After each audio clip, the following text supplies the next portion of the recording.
your forecast first. Sponsored by Matex Heating, Cooling, and Plumbing. Very comfortable once again for Central Illinois on this Wednesday evening. We've got temperatures that are all in the 60s right now. In fact, Danville is the cool spot, coming in at 62 degrees. Very comfortable there. 67 in Champaign, and then 69 for Mattoon as well as in Effingham. Pontiac is at 66, and that's where we have our Pontiac RV weather camera. Part of the Roofing Dog Net. Clear skies out there. We're expecting clear skies again for our Thursday. And very light winds, too. In fact, you're noticing the winds are generally calm or under majority of spots, under 5 miles an hour. So a very nice evening, a very nice overnight, and then we've got a very nice day for our Thursday as well. Low 80s again with a lot of sunshine and not much in the way of humidity. WCIA 3 News starts right now. Now from WCIA 3 News. Hard work will get you back to where you need to be. She was the first female firefighter in one city until she committed a crime that led her to lose it all. How she climbed her way back up. Plus, sometimes politicians sling mud at each other, but this time, one campaign tried something different to trip up their rival. Now they call to do it. A night out on the town could become more expensive. I'll explain why. You're watching your local news leader. This is WCIA 3 News at 10. The answer is to keep going, and good things will happen to you. Good things will happen. A woman with a criminal history is being hired to teach in the Bement School District. Tonight, she explains how she wants to use her past poor decisions as a cautionary lesson for students. Good evening, I'm Paul Cicchini. And I'm Jessica Coons. In 2009, Monica Hall, a then Champaign firefighter, set her car on fire to commit insurance fraud. She was sentenced to 4 years of probation. A decade after the arson, she's rebuilt her life and is being given another chance to teach. WCIA 3's Jennifer Jensen is in our newsroom tonight. Jennifer, how is this possible? There are certain crimes that will prohibit a person from being granted a teaching license. What Hall did was considered property damage and doesn't disqualify her. The Bement School District was more than willing to hire her as a teacher. Monica Hall made history as the first female Champaign firefighter. That career was cut short when she reached what she calls her breaking point. I lost everything. I was homeless for basically 9 months. 10 years ago, Hall committed arson outside the fire station. She set her car on fire to defraud her insurance company for money and a coworker's truck to cover it up. After serving 4 years probation, she knew it was time to get back what she lost and be better than who she was before. Hard work will get you back to where you need to be, and you can't ever give up. It is a road that is going to be extremely difficult. There will be times when you want to quit.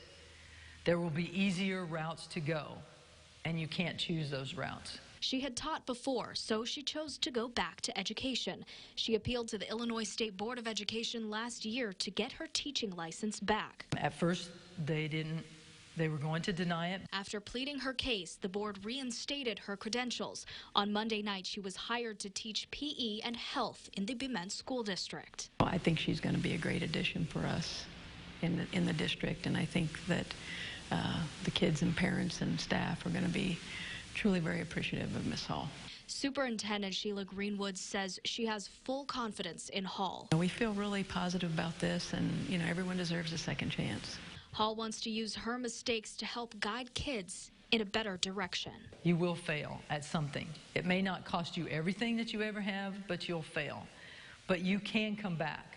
Have faith in yourself. Have faith in other people. Listen to your heart. And don't be afraid to come and talk about your problems. Hall will start teaching this upcoming school year. In the newsroom, I'm Jennifer Jensen, WCIA 3, your local news leader. And Jennifer, any community reaction on this hire?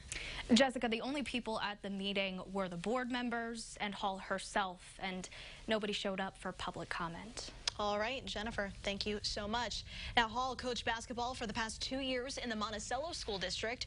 Superintendent Vic Zimmerman says, quote, "We have not had any concerns during this time." She taught in Monticello schools years ago prior to leaving to work at the Champaign Fire Department. We are aware of her history. Sometimes people deserve a second chance. Decatur police say there's not enough evidence to keep a man who was arrested for murder behind bars. The Macon County State's Attorney dropped charges against Ray James. He was accused of stabbing Cody Drew to death in August. The State's Attorney says the investigation's ongoing. The Danville Police Department wants to help people with security cameras feel safer. The department plans to roll out a new program. Homeowners or business owners with surveillance cameras can register them with the city.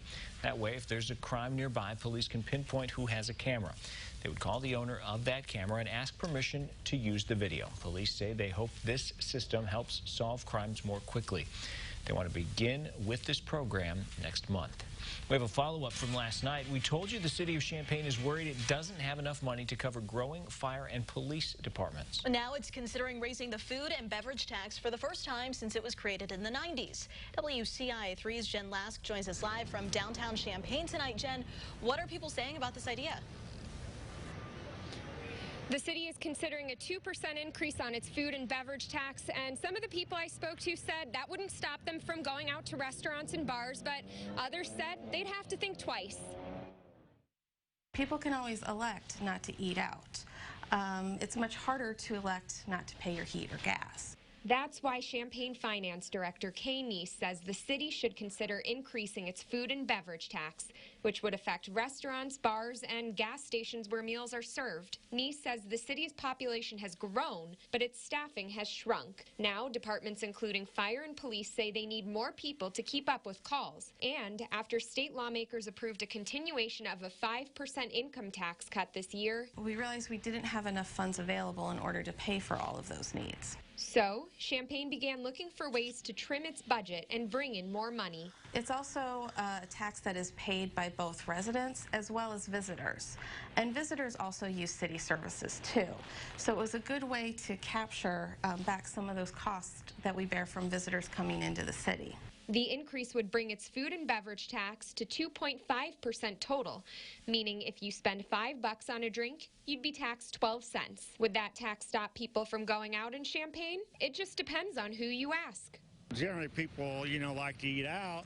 They're going to have to, they have to cut corners. We try to spend our money on food and entertainment at local places, so it probably isn't going to factor into my decision about where we're going to go.